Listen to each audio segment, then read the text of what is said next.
Welcome students, स्वागत है आप सबका आरबीएससी ऑनलाइन क्लासेस में। 11th क्लास के बच्चों, आपकी पढ़ाई जो चल रही है ना, आप कई बार इसको हल्के में ले लेते हो। 11th क्लास को बच्चे फॉर ग्रांटेड ले लेते हैं। कई बार क्यों ले लेते हैं? उनको लगता है कि 12th की तैयारी करते हैं या 12th में इंपॉर्टेंस है। ऐसा बिल्कुल नहीं है। आप ये सब चीजें जो आपको 11th क्लास में पढ़ाई जा रही है ना, ये पढ़ के फिर आप 12th में पढ़ोगे तब आपको ज्यादा समझ में आएगा। ठीक है, तो हमने अपना फर्स्ट बुक जो हमारी कॉन्स्टिट्यूशन वाली बुक है, संविधान कब और कैसे, इस बुक का जो 5वां चैप्टर है वो कंप्लीट कर लिया था। 5वां चैप्टर विधायिका से संबंधित है, लेजिस्लेचर से संबंधित है। हमने जाना कि किस तरह से कानून बनते हैं, किस तरह से संसद कार्य करती है, ये सब हमने 5वें चैप्टर में समझ लिया है। अगर आपने नहीं देखा है तो वो चैप्टर का वीडियो पहले देखिए ताकि आपको चैप्टर पूरा समझ में आ जाए। आज डिस्कस करेंगे हम उस चैप्टर के क्वेश्चन आंसर्स को, और बच्चों आई कैन गारंटी यू कि कोई भी क्वेश्चन इनसे बाहर नहीं जाएगा।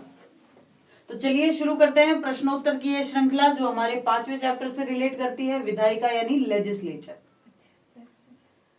पहला क्वेश्चन, लोकसभा कार्यपालिका को राज्यसभा की तुलना में क्यों कारगर ढंग से नियंत्रण में रख सकती है? एक बात और है बच्चों, कई बार आप ये सोचते हो कि एनसीईआरटी है जो सीबीएसई में भी काम कर रही है, जो आरबीएसई में भी सेम ही बुक्स हैं, तो क्यों अलग अलग तरीके से पढ़ा जाए, सेम ही। लेकिन आप एक बात में ध्यान में रखिएगा कि जो पेपर पैटर्न आता है सीबीएसई का और आरबीएसई का, वो बिल्कुल डिफरेंट है। आरबीएसई में बहुत ज्यादा सब्जेक्टिव क्वेश्चन पूछे जाते हैं, या इसको हम ऐसे कहते हैं घुमा के क्वेश्चन पूछे जाते हैं। और कई बार क्वेश्चन ऐसे होते हैं कि बिल्कुल सिंपल होता है इनका आंसर, लेकिन समझ में नहीं आता।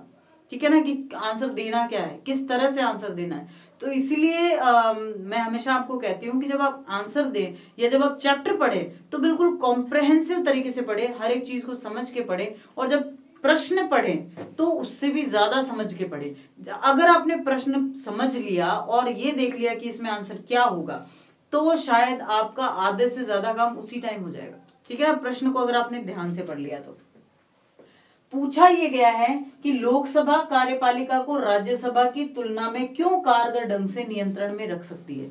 सीधी सी बात है, जो एग्जीक्यूटिव होती है, जो कार्यपालिका होती है, उस पर नियंत्रण की दृष्टि से अगर तुलना की जाए तो लोकसभा की शक्तियां राज्यसभा से ज्यादा है। कैसे, ये बताना है। ठीक है, why can the Lok Sabha keep the executive under control more effectively than the Rajya Sabha? ठीक है, सिंपल सा क्वेश्चन है। अब सिंपल सा लग रहा है, पहले नहीं लग रहा था। लोकसभा कार्यपालिका को राज्यसभा की तुलना में कारगर ढंग से नियंत्रण में रख सकती है। इसके प्रमुख कारण क्या है? सबसे पहला, लोकसभा सदस्य प्रश्नों, पूरक प्रश्नों, काम रोको प्रस्ताव, निंदा प्रस्ताव आदि के द्वारा कार्यपालिका पर नियंत्रण रखते हैं, जबकि राज्यसभा सदस्य मंत्रियों से प्रश्न तथा पूरक प्रश्न पूछकर उनकी आलोचना तो कर सकते हैं, लेकिन अविश्वास प्रस्ताव द्वारा कार्यपालिका को पदच्युत करने का अधिकार यानी पद से हटाने का अधिकार उनको नहीं है। ये शक्ति सिर्फ लोकसभा को ही हासिल है। ठीक है, Lok Sabha members control the executive by questions, supplementary questions, stop work motion and condemnation motion, where members of Rajya Sabha can criticize the ministers by asking questions and complete questions, but in this the executive can be removed by no confidence motion. This power is not available to the Rajya Sabha, it is available to the Lok Sabha only. सीधी सी बात है, सिर्फ लोकसभा के सदस्य ही उनको हटा सकते हैं कार्यपालिका को अपने पद से। किस तरह? अविश्वास प्रस्ताव द्वारा, नो कॉन्फिडेंस मोशन लाकर। तो नो कॉन्फिडेंस मोशन सिर्फ लोकसभा ला सकती है, इसलिए वो ज्यादा प्रभावी तरीके से नियंत्रण में रख सकती है। दूसरा कारण है, केंद्रीय मंत्रिपरिषद सामूहिक रूप से लोकसभा के प्रति उत्तरदायी है। उसका विश्वास होने की स्थिति में ही, अगर विश्वास खोने की स्थिति में ही पूरे मंत्रिपरिषद को त्याग पत्र देना पड़ता है। इस प्रकार लोकसभा सरकारी विधेयक या बजट को भी अस्वीकृत कर दे अथवा मंत्रिपरिषद के सदस्यों के वेतन में कटौती कर दे तो कार्यपालिका पर अंकुश लगा सकती है।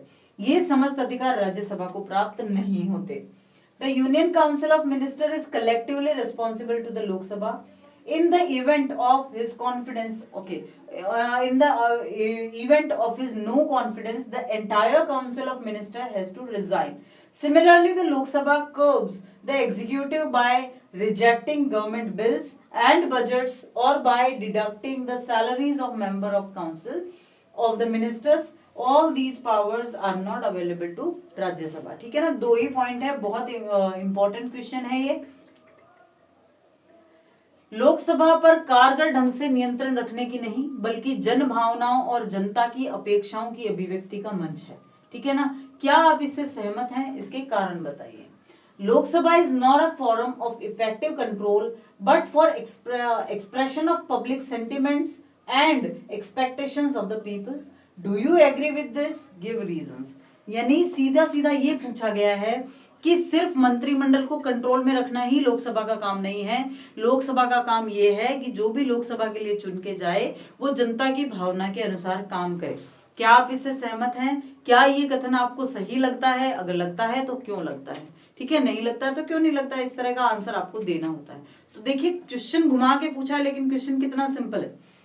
हम इस कथन से सहमत हैं क्योंकि लोकसभा में जनसाधारण द्वारा निर्वाचित प्रतिनिधि सम्मानित होते हैं, वहां पर बैठते हैं और समय समय पर उनके द्वारा उठाए गए विषय लोगों की भावनाओं के अनुरूप होते हैं। लोकसभा सदस्यों का कार्य जन शिकायतों को शासन तक पहुंचाना होता है। लोकसभा के सदस्य इस बात का प्रयास करते हैं कि सरकार अपनी नीतियों का निर्माण और कार्यों का संपादन लोकहित को ध्यान में रखते हुए करे। क्योंकि लोकसभा के सदस्य प्रमुखतः यही कार्य संपादित करते हैं, अतः उन्हें सिर्फ कार्यपालिका पर नियंत्रण करने वाला सदन नहीं कहा जा सकता। सिर्फ ये नहीं कहा जा सकता कि सरकार पर कंट्रोल करे, सिर्फ ऐसा सदन नहीं है। We agree with above statement because the representatives elected by the general public in the Lok Sabha are respected and the issue raised by them from time to time are according to the sentiments of the people. Okay, the function of the Lok Sabha members is to take public grievance to the government.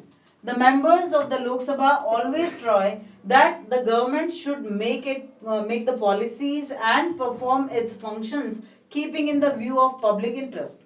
Since the members of the Lok Sabha are the head, they perform the same work.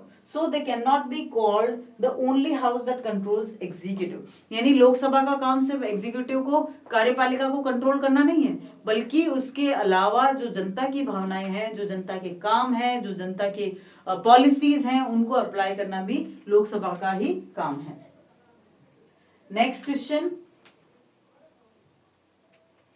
संसदीय समिति की व्यवस्था से संसद के विधायी कामों में के मूल्यांकन और देखरेख का क्या प्रभाव पड़ता है? What is the effect of the system of parliamentary committee to evaluate and supervise the legislative work of the parliament? सीधा सीधा ये पूछा जा रहा है कि जो कमिटीज बनी होती है, जो संसदीय समितियां बनी हुई होती है, उनका काम पर क्या इफेक्ट पड़ता है। The committee system of parliament has a positive effect on the evolution and supervision of the legislative work of parliament.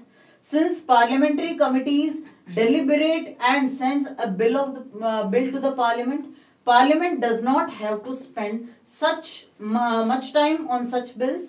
The parliament committee system has played an important role in reducing the parliamentary workload significantly. Revising the bills of parliamentary committees on several occasions has made them more useful. Although the recommendations of the committee are acceptable by the parliament, it is not necessary that the reports of the committee on each MLA should be accepted in letter and spirit. While deliberating on the reports of the committee in the House, if the House feels that the bill concerned cannot be deliberated properly or has given any reformful advice thereon, then it may refer to the same committee or any other newly constituted may be referred to the committee. It is also worth mentioning here that Parliament can take its own independent decisions by rejecting the report of the committee altogether. तो किस तरह से committees important है, बहुत अच्छे points हैं। संसद के विधायी कार्यों के मूल्यांकन और देखरेख पर संसदीय की समिति व्यवस्था का सकारात्मक प्रभाव पड़ता है। क्या प्रभाव है? क्योंकि ये समितियां क्या करती है, किसी भी विधेयक पर बारीकी से विचार विमर्श करके संसद को भेजती है। अतः संसद को ऐसे विधेयकों पर ज्यादा समय नहीं लगाना पड़ता। ऑलरेडी कोई किसी चीज पर अगर देख चुका है, चेक कर चुका है उसको, तो आपको क्या करना पड़ेगा, सिर्फ सिग्नेचर करना पड़ता है या सिर्फ उस पर बात करनी पड़ती है, बहुत ज्यादा उस पर विचार विमर्श नहीं करना पड़ता। संसदीय कार्यभार को संसदीय समिति व्यवस्था ने काफी कम करने में महत्वपूर्ण भूमिका अदा की है। ऐसे अनेक अवसरों पर संसदीय समितियों के विधेयकों को संशोधित करना अधिक उपयोगी है। हालांकि समिति की सिफारिशों को संसद स्वीकार कर लेती है, लेकिन ये जरूरी नहीं है कि हर एक विधेयक पर समिति की रिपोर्ट को वैसे का वैसा एक्सेप्ट किया जाए। संसद में समिति की रिपोर्ट पर विचार विमर्श करते समय यदि सदन ये महसूस करे कि संबंधित विधेयक पर उचित तरीके से मंथन नहीं किया जा सकता है या उस पर कोई बाद में परामर्श देना है, तो वो उसे उसी समिति या दूसरी समिति को सौंप सकता है। यहाँ ये भी उल्लेखनीय है कि समिति की रिपोर्ट को पूरी तरह से खारिज करते हुए अपना जो है डिसीजन भी संसद द्वारा लिया जा सकता है। अगला क्वेश्चन, व्यवस्थापिका का आशय स्पष्ट कीजिए या explain the meaning of legislature. Legislature किसे कहते हैं? व्यवस्थापिका सरकार का वो अंग है जो राज्य की इच्छा को संविधान, विधि और नीति संबंधी प्रस्तावों के रूप में व्यक्त करती है। अर्थात किसी राज्य में शासन के कानून वाले अंग को व्यवस्थापिका की उपमा दी जाती है। Legislature is that part of the government which expresses the will of the state in the form of constitution, law and policy related proposals. That is, the law organ of government in a state is given the analogy of the legislature. फिर भारत की केंद्रीय व्यवस्थापिका यानी संसद में कितने सदन है और उनका क्या नाम है? उनके नाम राज्यसभा और लोकसभा है। There are two houses in Indian Parliament, Rajya Sabha और लोकसभा। लेकिन आपको ये पूछा जाए कि संसद के कौन कौन से अंग होते हैं, संसद के कौन कौन से अंग होते हैं, तो आप पहला नाम राष्ट्रपति का लिखेंगे, दूसरा लोकसभा का, फिर राज्यसभा का, या राज्यसभा लोकसभा जैसे भी, लेकिन पहला नाम हमेशा राष्ट्रपति का ही लिखा जाएगा। वर्तमान में राज्यसभा की सदस्य संख्या क्या है? वर्तमान में भारतीय संसद के उच्च सदन या द्वितीय सदन राज्यसभा में 245 सदस्य हैं, जिनमें 233 निर्वाचित और 12 मनोनीत सदस्य होते हैं। What is the present strength of the Rajya Sabha? At present, there are 245 members in the Rajya Sabha, the upper house of the Indian Parliament, out of which 233 members are elected and 12 members are nominated. फिर अगला question, Rajya Sabha का गठन किस तरह से होता है? राज्यसभा के 233 सदस्यों का चुनाव प्रत्येक राज्य की विधानसभाओं के निर्वाचित सदस्यों द्वारा होता है तथा शेष 12 सदस्य जो हैं वो कहां से आते हैं? वो कला, विज्ञान, साहित्य और समाज सेवा के क्षेत्र में बहुत ही महत्वपूर्ण जो लोग होते हैं उनमें से भारतीय राष्ट्रपति द्वारा मनोनीत किए जाते हैं।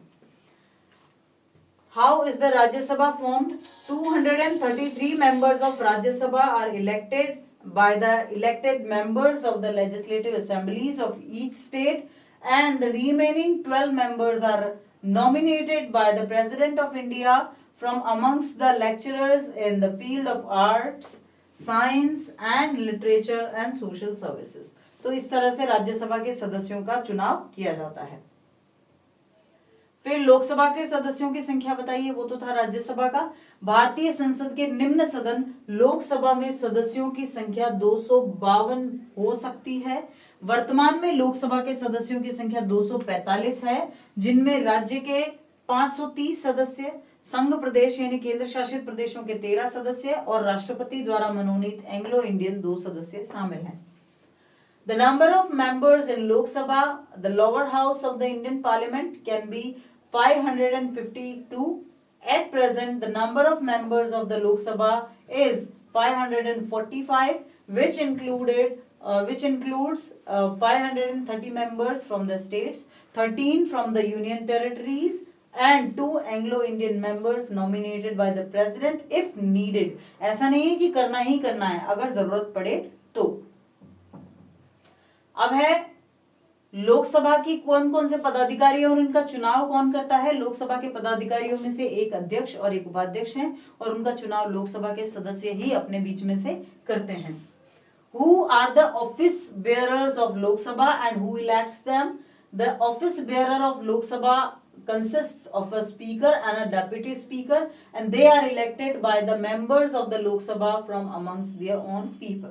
ठीक है। फिर लोकसभा की कोई 3 शक्तियां लिखिए। देखिए वेरी शॉर्ट क्वेश्चंस हैं तो बहुत अच्छे से पॉइंट बाय पॉइंट याद करना है आपको। सबसे पहला काम है मंत्रिमंडल पर नियंत्रण लगाना, दूसरा साधारण और वित्त विधेयक को पारित करना, और तीसरा संविधान में संशोधन का प्रस्ताव पारित करना। ठीक है, तो द पावर्स ऑफ लोकसभा और you can say power of the parliament is to exercise control over the cabinet, to pass general and finance bills, to pass a proposal to amend the constitution. ठीक है, constitution amendment भी लोकसभा ही करती है, लोकसभा और राज्यसभा मिलकर। लोकसभा मंत्रिमंडल पर किन किन तरीकों से नियंत्रण रखती है? अविश्वास प्रस्ताव लाकर, मंत्रिमंडल की निंदा करके, प्रश्न पूछकर, और काम रोको या ध्यानाकर्षण या फिर निंदा प्रस्ताव लाकर। तो अविश्वास प्रस्ताव, फिर उसके बाद में निंदा प्रस्ताव जो क्वेश्चन आवर होता है उससे, और फिर अलग अलग तरह के proposals locker. In what ways does the Lok Sabha exercise control over the cabinet? By motion of no confidence, by condemning the cabinet, by asking questions, and by stopping the work, calling attention and censure motion. ठीक है ना, censure motion भी लोकसभा ला सकती है। लोकसभा का एक निर्वाचन संबंधी अधिकार बताइए। लोकसभा के सदस्य अपने अध्यक्ष और उपाध्यक्ष का चुनाव करने का अधिकार रखते हैं, ये सिर्फ लोकसभा का ही है। The members of the Lok Sabha have the right to elect their speaker and deputy speaker, and this is the power of Lok Sabha members only. अभी संसद की 4 शक्तियां लिखिए। ये लघुत्तरात्मक क्वेश्चंस में पूछा जाता है, जहां आपको कम से कम 100 शब्दों में उत्तर देना होता है। संसद की 4 शक्तियां लिखिए। संसद की 4 शक्तियां क्या हो सकती है? सबसे पहले मूल रूप से संसद क्या है? एक विधायी संस्था है, अतः यह कानून बनाने का काम करती है, सबसे मूल काम है संसद का। उसके अलावा संसद एक महत्वपूर्ण शक्ति ये भी है कि इसकी अनुमति के बिना ना तो कोई न्याय कर लगाया जा सकता है, ना ही किसी प्रकार की धनराशि खर्च की जा सकती है। समस्त शासकीय विभागों के आय व्यय का लेखा जोखा भी संसद के सामने ही रखा जाता है। उसके बाद संसद की एक शक्ति ये भी है कि ये अपने लोकप्रिय सदन द्वारा कार्यपालिका पर नियंत्रण रखती है। और चौथी शक्ति है, देश के संविधान में संशोधन करने की शक्ति भी संसद को ही मिली हुई है। So the powers of the parliament, basically parliament is a legislative body, so it does the work of making law.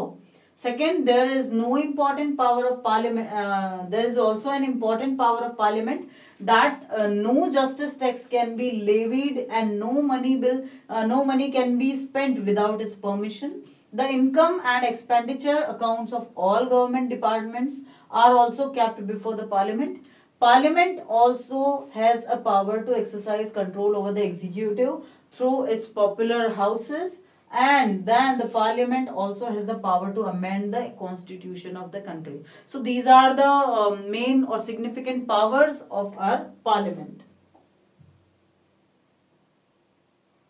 अब है लोकसभा सदस्यों का निर्वाचन कैसे होता है, और ये आ जाए आपके लघुत्तरात्मक क्वेश्चंस में तो कैसे लिखेंगे, जो शॉर्ट आंसर टाइप क्वेश्चंस होते हैं उनमें कैसे लिखेंगे फिर, क्योंकि शॉर्ट आंसर टाइप जैसा मैंने अभी बताया आपको 100 शब्दों में लिखना होता है। 100 शब्दों में चुनाव कैसे होता है लोकसभा के सदस्यों का, थोड़ा कंफ्यूजन हो जाता है ना, तो आपको वो प्रक्रिया पूरी लिखनी होती है।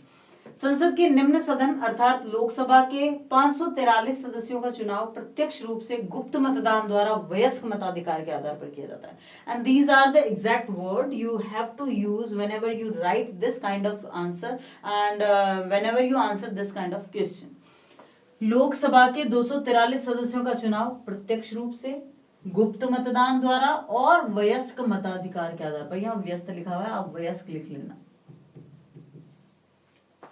वयस्क मताधिकार के आधार पर किया जाता है, यानी कि प्रत्येक 18 वर्ष के महिला और पुरुष मतदाताओं को लोकसभा सदस्यों को चुनने का अधिकार है। संपूर्ण देश को अलग अलग चुनाव क्षेत्रों में बांटा जाता है और वे इस तरह बनाए जाते हैं कि सभी की जनसंख्या लगभग बराबर हो, समान हो नहीं, समान हो। ठीक है, प्रत्येक क्षेत्र में जिस प्रत्याशी को सर्वाधिक मत मिलते हैं वो लोकसभा का सदस्य बन जाता है। चुने हुए सदस्यों में एंग्लो इंडियन सदस्यों का यदि प्रतिनिधित्व ना हो तो उस दशा में भारतीय राष्ट्रपति 2 सदस्य मनोनीत कर सकता है।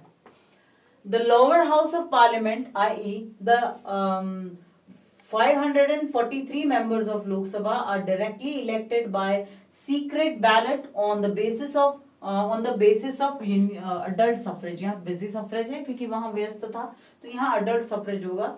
That is, women and male voters of every 18 years have the right to choose the members of the Lok Sabha. The whole country is divided into different constituencies and they made in such a way that the population of all is generally respected or equal. The candidate who gets the most votes in each constituency become a member of Lok Sabha, और इसको क्या कहते हैं, इसको first past the post system कहा जाता है, FPTP. The President of India has the right to nominate two members of this community in case the Anglo-Indian members are not represented among the elected members. अगर नहीं हो तो ठीक है. उसके बाद में लोकसभा की समयावधि या कार्यकाल को समझाइए. अब ये भी इतना इंपॉर्टेंट क्यों है? क्योंकि इसमें कुछ कंडीशंस लागू हो जाती है. क्या कंडीशंस है? सामान्यतः लोकसभा के कार्यकाल की समयावधि जो है वो 5 वर्ष है, लेकिन राष्ट्रपति प्रधानमंत्री की सिफारिश पर 5 वर्ष से पहले भी लोकसभा को भंग कर सकता है, और आपातकाल के दौरान लोकसभा का कार्यकाल 1 वर्ष बढ़ाया जा सकता है. आपातकाल की घोषणा की समाप्ति के बाद 6 महीने की कार्यवाही की समयावधि के भीतर नई लोकसभा का चुनाव जरूरी होता है. अतः परिस्थितियों के अनुरूप इसकी समयावधि कम या अधिक हो सकती है. सरकार के कई बार अल्पमत में आ जाने पर भी लोकसभा भंग हो जाती है. Generally, the term of Lok Sabha is 5 years, but the President can dissolve the Lok Sabha even before 5 years on the recommendation of Prime Minister. The term of Lok Sabha can be extended by 1 more year during emergency. The election of a new Lok Sabha has to be held within a period of 6 months of proceeding after the end of emergency proclamation. Therefore, its time period can be shorter or longer dependent on the circumstances. There is a possibility to dissolution of Lok Sabha even if the government is reduced to a minority. ठीक है ना? तो ये भी possibility है. फिर लोकसभा की कौन कौन सी शक्तियां हैं? लोकसभा की शक्तियां बताइए. तो लोकसभा की शक्तियों में हम किस तरह से उनका वर्णन कर सकते हैं? अगर ये बड़ा क्वेश्चन आता है निबंधात्मक, तो आपको आंसर उस तरह से देना है, लेकिन ये शॉर्ट आंसर की तरफ भी अगर देखें तो सबसे पहला कानूनों का निर्माण करना, नंबर 1. राज्य के वित्त पर अंकुश लगाना, नंबर 2. और आम और रेल बजट पारित कराना. फिर मंत्री परिषद पर नियंत्रण रखना, नंबर 3. संविधान के संशोधन करना, नंबर 4. राष्ट्रपति और उपराष्ट्रपति के चुनाव में मताधिकार का प्रयोग करना, नंबर 5. राष्ट्रपति पर महाभियोग चलाना, नंबर 6. न्यायाधीशों और अन्य उच्च न्यायाधीशों को पदच्युत करना, नंबर 7. और इस तरह के प्रस्ताव पारित करना उल्लेखनीय है. इसके अलावा लोकसभा को राष्ट्रपति द्वारा जारी आपातकालीन घोषणा को स्वीकृति देने की शक्ति भी हासिल है. यानी कि ये कुल 8 शक्तियां हैं जो लोकसभा को हासिल है. कानूनों का निर्माण, वित्त पर अंकुश, मंत्रिपरिषद पर नियंत्रण, संविधान में संशोधन, राष्ट्रपति उपराष्ट्रपति का चुनाव, महाभियोग, न्यायाधीशों को हटाना और उसके साथ साथ आपातकालीन घोषणा को स्वीकृति देना. तो these are the main powers of Lok Sabha. The powers of the Lok Sabha including making laws, controlling the state finance and passing the general and railway budgets, controlling the council of minister, amending the constitution, exercising the right to vote in the election of President and the Vice President of India, impeaching the President in it's noteworthy to pass the resolution to remove the judges and other high judges. Apart from this, the Lok Sabha also has the power to approve the emergency declaration issued by the President. ठीक है ना? तो ये लोकसभा की शक्तियां हैं. अभी लोकसभा के सदस्यों को क्या विशेषाधिकार प्राप्त है? कौन से प्रिविलेजेस हैं जो लोकसभा के सदस्यों को प्राप्त होते हैं? Right the privileges of the members of Lok Sabha और right any 3 privileges of the members of parliament. ये सिर्फ लोकसभा के नहीं, पार्लियामेंट के मेंबर्स के भी हैं. तो ये प्रिविलेजेस जो हैं वो संविधान के अनुच्छेद 105 द्वारा दिए गए हैं. ठीक है, अनुच्छेद 105 द्वारा दिए गए हैं. सबसे पहला, प्रत्येक लोकसभा सदस्य सदन में विचार विमर्श में स्वतंत्रता पूर्वक हिस्सा ले सकता है और उसके द्वारा दिए गए किसी भी भाषण को न्यायालय में चुनौती नहीं दी जा सकती, यानी किसी भी तरह से जस्टिफिएबल नहीं है वो. दूसरा, अधिवेशन के दौरान या उसके 40 दिन पहले या 40 दिन बाद तक किसी भी दीवानी मामले में लोकसभा के सदस्य को बंदी नहीं बनाया जा सकता. दीवानी यानी सिविल कोई भी केस हो तो. फौजदारी मामले में किसी भी लोकसभा सदस्य की गिरफ्तारी लोकसभा अध्यक्ष से अनुमति लेकर ही की जा सकती है, अन्यथा नहीं की जा सकती. So the privileges for the Lok Sabha members are provided by the article 105 Then what are the privileges? Every member of the Lok Sabha can freely take part in the deliberation of the House, and the speech made by him in the House cannot be challenged in court. Then a member of Lok Sabha cannot be imprisoned in a civil matter during and for 40 days before and 40 days after the session. The arrest of any Lok Sabha member in a criminal case can be done only with the prior permission of the Lok Sabha speaker. ठीक है ना, तो ये privileges हैं, ये उनको अधिकार मिले हुए हैं. नेक्स्ट, लोकसभा अध्यक्ष या स्पीकर की नियुक्ति किस तरह होती है और उसके क्या अधिकार है. पहले नियुक्ति बतानी है और उसके बाद अधिकार बताने हैं. ठीक है ना. How is the Lok Sabha speaker और Lok Sabha chairperson is appointed and what are his powers.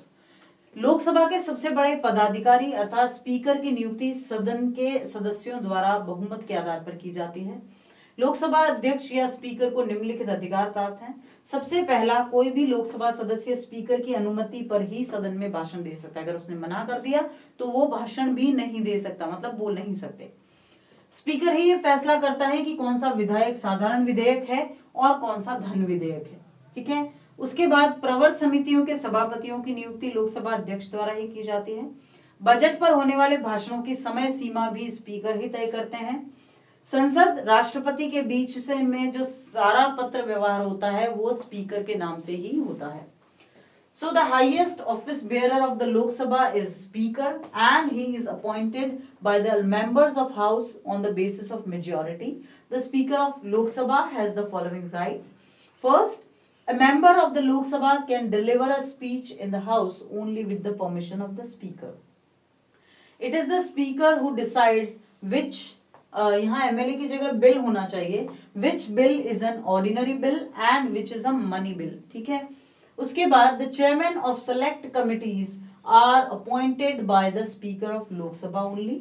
Then the time limit for the speeches on the budget is determined by the speaker, and the entire correspondence between the parliament and the president is done by the speaker only. कोई भी member जो है वो सीधे राष्ट्रपति से पत्र व्यवहार नहीं कर सकता. नेक्स्ट क्वेश्चन, लोकसभा मंत्री परिषद पर किस तरह से नियंत्रण लगाती है.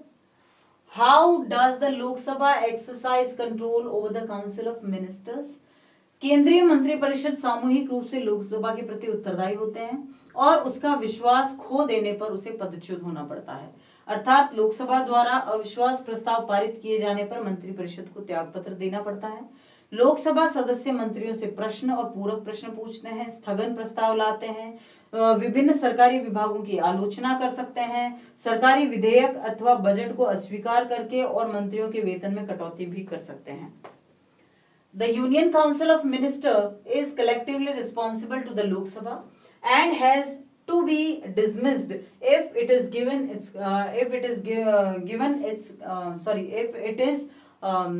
loss is confidence. That is, when no confidence motion is passed by Lok Sabha, the Council of Ministers has to resign. Lok Sabha members ask questions and supplementary questions to the minister and can move adjournment motion. Lok Sabha members also have the powers to criticize various government departments. Apart from this, they reject the government bill or budget, or by cutting the salary of ministers, they control the Council of Ministers. वो तो हमने पढ़ा, लोकसभा का गठन पढ़ा था इससे पहले. अब हम पढ़ते हैं राज्यसभा का गठन कैसे होता है, जिसमें ये तो हमने पहले पढ़ लिया है कि 250 सदस्य हो सकते हैं, 12 सदस्य राष्ट्रपति द्वारा मनोनीत होते हैं. ये विभिन्न जो है कला, विज्ञान और सामाजिक क्षेत्र से होते हैं. लेकिन शेष सदस्य विभिन्न राज्यों के प्रतिनिधि होते हैं, जिनका चुनाव राज्यों की विधानसभाओं के सदस्यों द्वारा समानुपाती प्रतिनिधित्व के आधार पर एकल संक्रमणीय मत पद्धति द्वारा किया जाता है. वर्तमान राज्यसभा में कुल 245 सदस्य हैं, जिनमें से 233 निर्वाचित और 12 राष्ट्रपति द्वारा मनोनीत सदस्य होते हैं. Rajya Sabha, the upper house of the Indian Parliament, can have a maximum of 250 members, of which 12 are nominated by the President. These nominated 12 members are persons who have made special contributions in literature, science and art or social field. The remaining members are representatives of different states who are elected by the members of state legislature according to the system of proportional representation, इसको PR system कहते हैं. By means of the single transferable vote, the present Rajya Sabha has a total of 245 members, out of which 233 are elected and 12 are nominated by the President. Now, what do you know about the chairman of the Rajya Sabha? इसको आप ये भी कह सकते हो कि आप थोड़ा सा परिचय किसका दीजिए, वाइस प्रेसिडेंट ऑफ इंडिया का, यानी कि उपराष्ट्रपति का. The Vice President of India is the ex officio chairman of the Rajya Sabha. He is elected by the elected members of both the houses of parliament, Rajya Sabha and Lok Sabha, according to the system of proportional representation by secret ballot by the system of single transferable vote.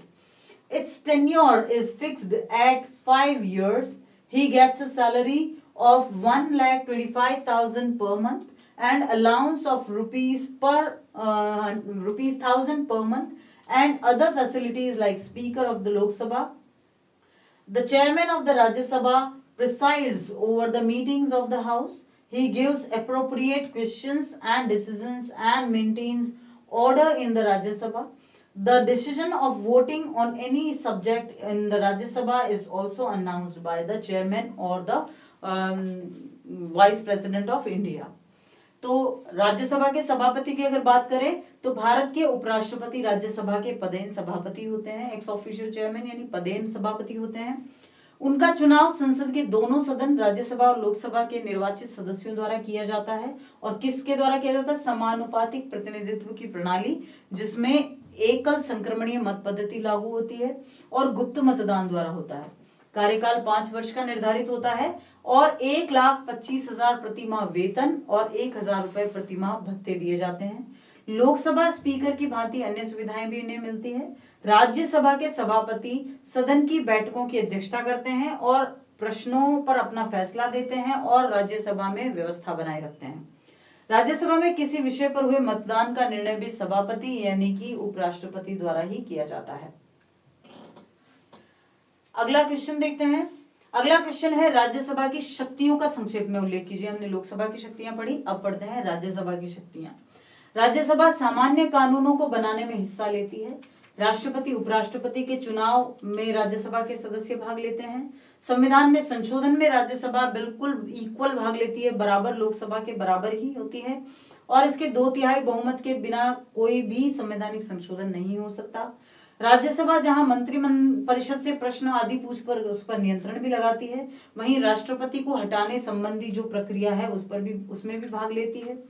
Rajya Sabha अपने 2/3 बहुमत से कई अखिल भारतीय सेवाएं शुरू करने का अधिकार भी केंद्र सरकार को देती है और ये अधिकार जो है लोकसभा को हासिल नहीं है. उसके अलावा राज्य सूची में शामिल किसी भी विषय को केंद्र सूची या फिर समवर्ती सूची में शामिल करने का अधिकार भी सिर्फ राज्यसभा को है. उसके अलावा उपराष्ट्रपति पर अगर महाभियोग लगाया जाएगा तो वो भी सिर्फ राज्यसभा में ही लगाया जा सकेगा. Rajya Sabha takes part in the making general laws. The member of the Rajya Sabha participates in the elections of President and Vice President. Rajya Sabha also has a significant contribution in the amendment of Constitution, and no Constitution amendment can take place without the approval of its 2/3 majority.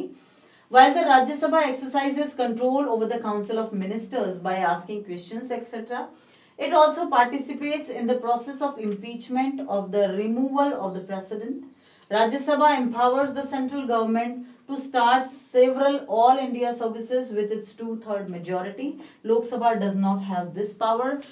Along with that, only Rajya Sabha can take a matter or subject of state list and put it in the concurrent list just to make the laws by Lok Sabha or the parliament itself. Along with it, the impeachment against the vice president can put in Rajya Sabha only. Then both the houses decide that the impeachment should be done or not. Next question is saying, संसदीय समिति के महत्व को संक्षेप में लिखिए. हमने अभी इसके बारे में डिस्कशन किया था, लेकिन थोड़ा कुछ पॉइंट्स बाकी रह गए थे तो वो मैंने इस क्वेश्चन में शामिल कर दिए हैं. भारत में 1983 में संसद की स्थायी समितियों की प्रणाली विकसित हुई. उससे पहले संसदीय समितियां नहीं बनाई जाती थी. विभिन्न विषयों से संबंधित संसद की 20 स्थायी समितियां हैं. ये समितियां कानून बनाने के साथ साथ संसद के दैनिक कार्यों में भी बहुत महत्वपूर्ण भूमिका निभाती हैं। संसदीय समितियां विभिन्न विभागों के कार्यों और उनके बजट खर्चों और उनसे संबंधित विधेयकों की जांच पड़ताल करती है। संसद की स्थायी समितियों ने संसदीय कार्यभार को काफी कम कर दिया है, क्योंकि विधेयकों पर पहले स्थायी समितियों द्वारा विस्तार पूर्वक विचार किया जाता है। इसके पश्चात इसके द्वारा किए गए संशोधनों के साथ साथ विधेयक संसद में प्रस्तुत होते हैं। अतः इन संसदीय समितियों का संसद में बहुत ज्यादा महत्व हम कह सकते हैं कि स्थापित हो जाता है। The system of standing committees in Parliament has evolved since 1983 in India. There are 20 standing committees of the Parliament dealing with various subjects. Along with the making of laws, these committees also play a very important role in day-to-day affairs of Parliament. Parliamentary committees investigate the work of various departments and their budgetary expenditure and the legislature related to them. The parliamentary standing committees have significantly reduced the parliamentary workload, as the bills presented are first discussed in detail by the standing committees. After this, the bill with the amendments made by it's presented in the parliament. Hence, the full place we have is the parliament of these committee. मतलब बहुत ज्यादा महत्व है। उसके बाद में how is the Lok Sabha formed, Lok Sabha बनती कैसी है, ये बड़ा क्वेश्चन है जिसमें राज्यसभा और लोकसभा जिसमें लोकसभा का गठन, लोकसभा के सब कुछ जो है वो उसमें शामिल कर लिया जाता है। लोकसभा का गठन, सबसे पहले सदस्य संख्या वर्तमान में 545 है। इसमें संघ के 29 राज्यों में से 530 और दिल्ली क्षेत्र से 7 और केंद्र शासित 6 क्षेत्रों से 6 सदस्य हैं। इसके अलावा राष्ट्रपति द्वारा अगर 2 सदस्य मनोनीत करने हो एंग्लो इंडियन के तो वो भी किए जा सकते हैं। उक्त सदस्य में अनुसूचित जातियों और जनजातियों को उचित प्रतिनिधित्व देने के लिए भी सुरक्षित स्थान शामिल है। The number of members of Lok Sabha varies from time to time. Presently, this number is 545. It has 530 members from 29 states of the Union, 7 from National Capital Territory, Delhi, and 6 from the 6 centrally administrated areas. Apart from this, if 2 members of the Indian community nominated by the President are also included in the said members also includes a place reserved for the due representation to the scheduled caste and the scheduled tribes. योग्यताएं क्या होती है? सबसे पहली 25 वर्ष की आयु पूरी कर चुका हो कोई भी भारतीय जो किसी भी लोकसभा से चुनाव क्षेत्र का मतदाता हो, पागल या दिवालिया घोषित ना हो और सदन का सदस्य बनने के योग्य हो। उसके अलावा समय समय पर जो भी संसद उसके लिए निर्धारित करता है। So the qualifications of the member: any Indian who has completed the age of 25 years, who is a voter from any Lok Sabha constituency, has not been declared insane or bankrupt, is eligible to become a member of the house. He will also have to fulfill the mandatory condition prescribed by the parliament from time to time. निर्वाचन: लोकसभा का चुनाव प्रत्यक्ष रूप से गुप्त मतदान द्वारा वयस्क मताधिकार के आधार पर किया जाता है। प्रत्येक निर्वाचन क्षेत्र में जिस प्रत्याशी को ज्यादा वोट मिले वो लोकसभा का सदस्य बन जाता है। Lok Sabha is directly elected by secret ballot on the basis of adult suffrage. The candidate who gets the most vote in each constituency become the member of Lok Sabha. अब कार्यकाल क्या होता है? वैसे तो 5 साल होता है, लेकिन प्रधानमंत्री की सिफारिश पर राष्ट्रपति से भंग कर सकते हैं और आपातकाल की घोषणा में लोकसभा का कार्यकाल 1 साल बढ़ाया भी जा सकता है। Normally, the term of Lok Sabha is 5 years, but before that, the president can dissolve it on the recommendation of the prime minister. In case of proclamation of emergency, the term of Lok Sabha can be extended for 1 more year. फिर अधिवेशन या sessions कौन कौन से होते हैं इसके? लोकसभा की एक बैठक की अंतिम तिथि से दूसरी बैठक की प्रथम तिथि में 6 माह से ज्यादा का अंतर नहीं होना चाहिए। इस तरह कम से कम 2 तो होते ही है, लेकिन 3 अधिवेशन होते हैं जिनको हम बजट सेशन, विंटर सेशन और मॉनसून सेशन कहते हैं। There should not be a gap more than 6 months from the last date of one sitting to the Lok Sabha to the first date of the second sitting. In this way, at least 2 conventions are held every year. फिर गणपूर्ति या quorum: Lok Sabha की गणपूर्ति कुल सदस्य संख्या का 10वां हिस्सा है, यानी वर्तमान में लोकसभा में 55 सदस्य जब तक नहीं होंगे तब तक कार्यवाही शुरू नहीं होगी। The quorum of the Lok Sabha is 1/10 of the total member of numbers. That is, at present, the proceeding of Lok Sabha can start only if 55 members of Lok Sabha are present. इनके वेतन भत्ते जो है समय समय पर संसद द्वारा निर्धारित होते हैं। पेंशन और बाकी सुविधाएं भी होती है। वर्तमान में अगस्त 2010 से संशोधित विधेयक पारित होने के बाद प्रत्येक पद पर सदस्य के वेतन भत्ते और सुख सुविधाओं पर लगभग 60,95,000 जो है व्यय किए जाते हैं।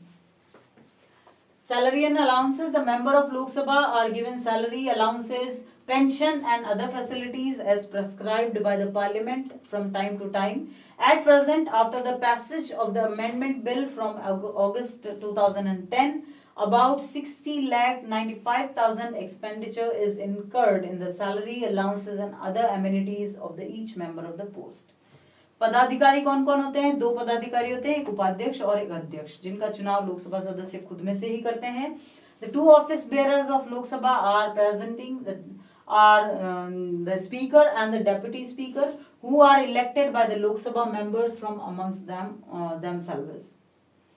उसके बाद लोकसभा की शक्तियों को समझाकर लिखिए। सबसे पहली शक्ति हम बता सकते हैं कार्यपालिका संबंधी शक्ति। भारतीय संसदीय व्यवस्था में प्रधानमंत्री और उसकी मंत्रिपरिषद वास्तविक रूप से लोकसभा के प्रति उत्तरदायी होते हैं। यदि लोकसभा मंत्रिपरिषद के खिलाफ अविश्वास प्रस्ताव पारित कर दे तो उसे पद त्याग करना पड़ता है। इसके अलावा लोकसभा सदस्य जो है प्रश्नोत्तर, काम रोको, निंदा, ध्यानाकर्षण और कटौती प्रस्ताव और संसदीय समितियों के माध्यम से भी अंकुश लगाते हैं। Executive powers. In the Indian parliamentary system, the Prime Minister and its Council of Ministers are actually responsible to the Lok Sabha. If the Lok Sabha passes a no confidence motion against the Council of Ministers, they have to resign. Apart from this, through Lok Sabha question and answer, work, stop calling and attention and condemnation, cut motion and parliamentary committees have also curbed the Council of Ministers. उसके अलावा व्यवस्थापिका संबंधी शक्तियां यानी कानून बनाने की शक्ति। लोकसभा और में संघ सूची के विषय पर कानून बना सकती है, समवर्ती सूची पर भी कानून बना सकती है। इसके अलावा कुछ विशेष परिस्थितियों में राज्य सूची में वर्णित विषय पर भी कानून बना सकती है। विशेष परिस्थितियां क्या? अगर किसी राज्य में आर्टिकल 356 यानी कि 356 के अकॉर्डिंग अगर राष्ट्रपति शासन या प्रेसिडेंट रूल लगा दिया जाए तो उस राज्य के विषयों पर कानून लोकसभा द्वारा बनाए जा सकते हैं। गैर विधेयकों अथवा वित्तीय विधेयकों के संबंध में यदि संसद के दोनों सदनों में कोई मतभेद हो तो संयुक्त अधिवेशन में लोकसभा का सिक्का भारी रहेगा, पलड़ा भारी रहेगा। क्यों? क्योंकि लोकसभा के पास सदस्य संख्या ज्यादा होती है। It makes laws on the subject of union list. Concurrent list also has the power to make laws. Apart from this, in some special circumstances, the state can also make laws on the subject of mentioned in the state list. In respect of non-bill or non-governmental bill or financial bill, if there is any difference on opinion between the two houses of parliament, the position of the Lok Sabha is the joint session will strong. क्यों? क्योंकि इसके अंदर सदस्य संख्या ज्यादा होती है। फिर वित्तीय शक्तियां। वित्त के संदर्भ में लोकसभा की स्थिति बहुत मजबूत है, क्योंकि कोई भी वित्त विधेयक सबसे पहले लोकसभा में ही आएगा, उसके द्वारा पारित होने पर राज्यसभा में जाएगा और 14 दिन तक राज्यसभा सिर्फ उसको रोक सकती है, उसके लिए ना नहीं कर सकती। इस समय अवधि में अगर वो पारित नहीं भी करे तो वो अपने आप पारित हुआ मान लिया जाता है। The position of Lok Sabha is very strong in the terms of finance because all the finance bill is firstly proposed in Lok Sabha. Rajya Sabha can hold it for 14 days only, otherwise it is mentioned as passed. अगर वो नहीं भी भेजे तो it is mentioned as passed. उसके अलावा निर्वाचन संबंधी शक्तियां। लोकसभा जो है राष्ट्रपति, उपराष्ट्रपति, अपने अध्यक्ष, अपने जो डेप्यूटी स्पीकर, उन सबका इलेक्शन करते हैं। The president of Lok Sabha, the vice president, elected the speaker and deputy speaker are also elected by the members of Lok Sabha themselves. उसके अलावा महाभियोग लगाने वाली शक्ति, impeachment power. Lok Sabha can put an impeachment on the president, और and on the जजेस of supreme court and high court, Lok Sabha से ही जो है राष्ट्रपति और सारे सुप्रीम कोर्ट और हाई कोर्ट के जजेस पर इम्पीचमेंट यानी महाभियोग की जो प्रक्रिया है वो शुरू की जा सकती है। सिर्फ उपराष्ट्रपति पर महाभियोग की जो प्रक्रिया है वो राज्यसभा में शुरू की जाती है। उसके अलावा संविधान संशोधन संबंधी शक्ति ये लोकसभा और राज्यसभा की बराबर है। दोनों ही सदन अपने 2/3 बहुमत से संविधान में संशोधन कर सकते हैं। Both the houses can amend the constitution with their 2/3 of majority. Then आपातकालीन शक्तियां ये बहुत महत्वपूर्ण है। अनुच्छेद 352, 356 और 360 के अधीन राष्ट्रपति द्वारा आपातकाल की घोषणा और एक निश्चित समय अवधि के बाद भी तभी तक लागू रह सकती है जब लोकसभा इसका अनुमोदन कर देती है। तो राज्यों में राष्ट्रपति शासन की समय अवधि भी लोकसभा की अनुमति के बिना नहीं बढ़ाई जा सकती। Emergency power can be proclaimed by the president under Article 352, 356 and 360 and remain in force after a certain period of time only when the Lok Sabha approves. Otherwise it cannot be remain, क्योंकि जब तक लोकसभा उसका अनुमोदन नहीं करेगी तब तक उसको लागू नहीं रखा जा सकेगा। The period of president's rule in states cannot be extended without the permission of Lok Sabha itself. उसके अलावा दूसरी और कई सारी पावर्स हैं, जैसे the approval of the Lok Sabha is necessary to the proposal of the Rajya Sabha to remove the vice president. Vice president को impeach करने की जो प्रोसेस है वो जरूर राज्यसभा से शुरू होती है। It starts from the Rajya Sabha, but it is quite important that Lok Sabha approve it. The Lok Sabha makes laws regarding the execution and termination of Indian citizenship. अगर देश की जो नागरिकता है उससे संबंधित कानून भी लोकसभा बनाती है। If the president wants to give the highest deposit, then it is necessary to get the approval from the parliament. And Lok Sabha conveys public problems, grievances, thoughts and feelings to the government. तो ये लोकसभा की कुछ अन्य महत्वपूर्ण शक्तियां हैं, जैसे एक तो उपराष्ट्रपति को पदच्युत करने वाले जो प्रक्रिया है वो राज्यसभा से शुरू जरूर होती है, लेकिन उसमें भी लोकसभा का अप्रूवल जरूरी है। भारतीय नागरिकता को प्राप्त और समाप्त करने संबंधी सभी कानून लोकसभा बना सकती है। यदि राष्ट्रपति अपनी सर्वोच्च जमा जो भारित निधि है उससे देना चाहे तो उसकी भी स्वीकृति संसद से, लोकसभा से लेनी जरूरी है। और जन समस्याओं, शिकायतों, विचारों और भावनाओं को सरकार तक पहुंचाने का काम लोकसभा ही करती है। नेक्स्ट क्वेश्चन, धन विधेयक और साधारण विधेयक में अंतर बताइए। ये बहुत इंपॉर्टेंट है, आपको ध्यान रखना है कि ये दो विधेयक अलग अलग कैसे हैं। धन विधेयक और साधारण विधेयक के मध्य अंतर को इस प्रकार से स्पष्ट किया जा सकता है। धन विधेयक केवल लोकसभा में ही प्रस्तावित किया जा सकता है। लोकसभा द्वारा पारित होने के बाद विधेयक को राज्यसभा में पारित होने के लिए भेजा जाता है, जबकि साधारण विधेयक संसद के किसी भी सदन में प्रस्तावित किया जा सकता है। Money bill can be introduced only in Lok Sabha. After being passed by the Lok Sabha, the bill is sent to the Rajya Sabha for passage. In contrast, an ordinary bill can be introduced in either house of the parliament. तो वहां बराबर है शक्तियां, लेकिन धन विधेयक के संबंध में लोकसभा की शक्ति ज्यादा है। दूसरा, धन विधेयक को सदन में प्रस्तावित करने से पहले राष्ट्रपति की स्वीकृति जरूरी है, जबकि बाकी विधेयकों पर राष्ट्रपति की स्वीकृति पहले लेना जरूरी नहीं होता। The president's assent is necessary before a money bill is introduced in the house, whereas the president's assent is not necessary to move on ordinary bills. ठीक है।